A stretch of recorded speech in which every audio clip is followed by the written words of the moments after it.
Il était une fois un petit roi, pas plus grand qu'une noix, à peine plus gros qu'un petit pois. Tout le monde l'appelait Tipois. Vous comprenez pourquoi? Un jour, ce petit roi, pas plus grand qu'une noix, à peine plus gros qu'un pois, rencontra un magnifique scarabée bleuté. « Qui es-tu » demanda le gros insecte à notre petit roi plutôt impressionné. « Je suis le roi Tipois qui ne me connaît pas. » Mais le gros insecte lui éclata de rire au nez. Mon pauvre Tipois, un roi sans château, n'a jamais vu ça. Et le scarabée s'envola. Le petit roi réfléchit longtemps à ce qu'il venait d'entendre. Il n'avait pas de château, eh bien, il en aurait un. Le roi Tipois prend une feuille et, avec un bâton, dessina le plan de son futur château. Il mesure et dessine 2 tours pointues, une toute petite porte, un donjon et une échelle pour monter tout en haut de la tour. Il finit en dessinant son drapeau en emblème du roi. Il choisit un endroit sûr à l'abri des méchants où il sera tranquille au milieu de la forêt au pied des arbres. Pour construire son palais, il appelle son ami la taupe, très gentil, pour qu'elle l'aide. Bonjour, que fais-tu, petit roi? Je construis un petit palais pour moi et ma famille. J'aurais besoin de toi pour que tu m'aides, s'il te plaît. Oui, je veux bien t'aider. Que dois-je faire? Je dois creuser les fondations de mon château pour ne pas qu'il penche. S'il y a du vent ou une tempête. Oui, d'accord, je le fais tout de suite.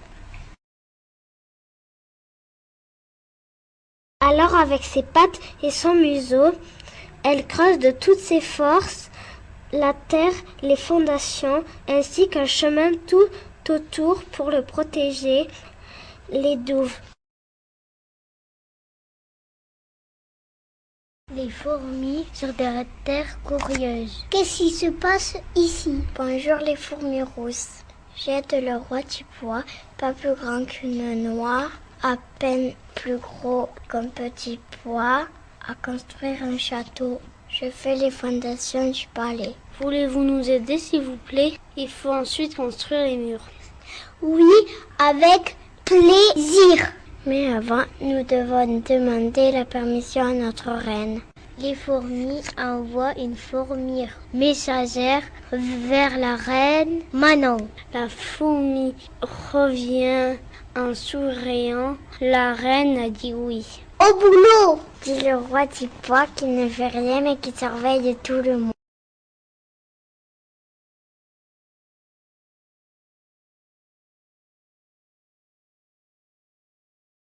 Les fourmis font une chaîne. Les unes derrière les autres, elles se font passer les petites briques. Elles travaillent en équipe et très vite. Pour les encourager, un grillon frotte ses ailes l'une contre l'autre et fait de la musique. Les fourmis dansent en travaillant. Les murs montent. Elles font des créneaux en haut.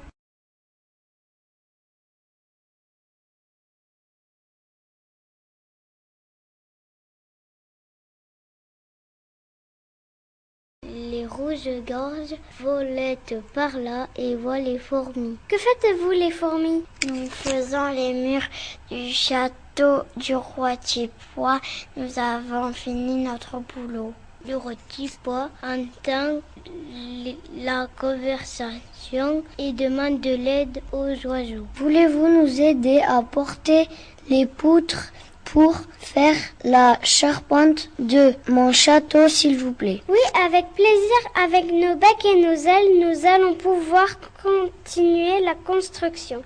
Aussitôt, au travail, les oiseaux cherchent des petites branches et des brindilles. Ils les taillent avec leurs becs qui servent de scie et les posent les unes sur les autres pour faire le toit. Ils ramassent des morceaux d'écorce qui disposent sur le toit pour faire les tuiles. Ils prennent des brins d'herbe et des racines pour faire les gouttières. L'eau pourra s'évacuer sans casser les tuiles. Une araignée qui dormait en haut de l'arbre a été réveillée par les oiseaux. Elle descend avec son fil comme une tyrolienne jusqu'au château.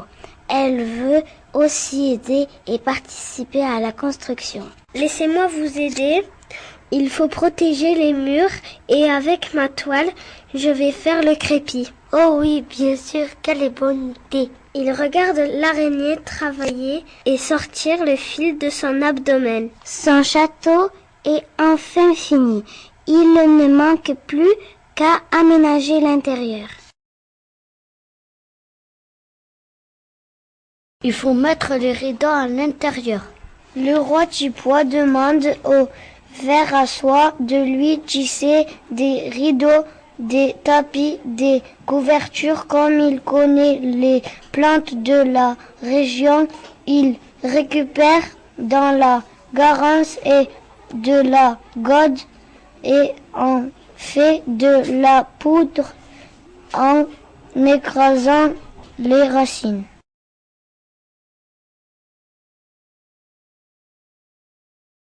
Il pourra peindre les rideaux en jaune, violet, marron, rouge pour les égayer. Devant la porte et jusqu'au étage, les fourmis rousses reviennent et installent des brindilles pour faire les marches de l'escalier. Au rez-de-chaussée, un écureuil s'active et installe la cuisine du château et n'oublie pas le garde-manger pour stocker tous les aliments.